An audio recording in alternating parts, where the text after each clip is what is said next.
शेखपुरा शेखपुरा। शादी करके ससुरा तू चल जमी जीतौ ना दीवाना गे छौरी। शादी करके ससुरा तू चल जमी जीतौ ना दीवाना गे छौरी। खिड़की से देखेला तू आई है हमर जनाजा गे छौरी। खिड़की से देखेला तू आई है हमर जनाजा गे छौरी। शादी करके ससुरा जीतौ ना दीवाना गे छौरी।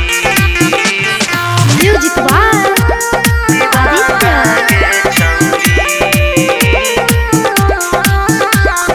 खिड़की से देखेला तू आई है हमर जनाजा गे छौरी। हमरा के छोड़े के तू पिया घरे जाइमी तनिको ना हमर दर्द बुझाइमी। हे गे कैसे जल्दी गए हमारा के छोड़े के तू पिया घरे जाइमी तनिको ना हमर दर्द बुझाइमी। सासु नदिया से कह के बहाना तू आई हाँ गे छौरी। ससुरा से मिले लगी आई हाँ तू हमसे रोजाना गे छौरी। खिड़की से देख ले आई है हमर जनाजा गे छौरी।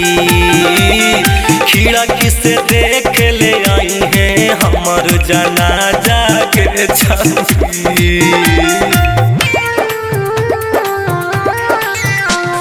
शादी करके ससुरा जीतौ ना दीवाना गे छौरी। म्यूजिक बाय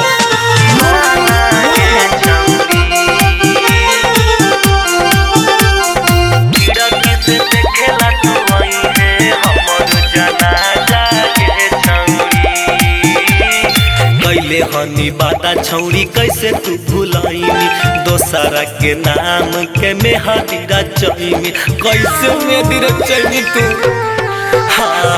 कैले हनी बादा छौरी कैसे तू भुलाइमी दूसरा के नाम के मेहदी रचैमी।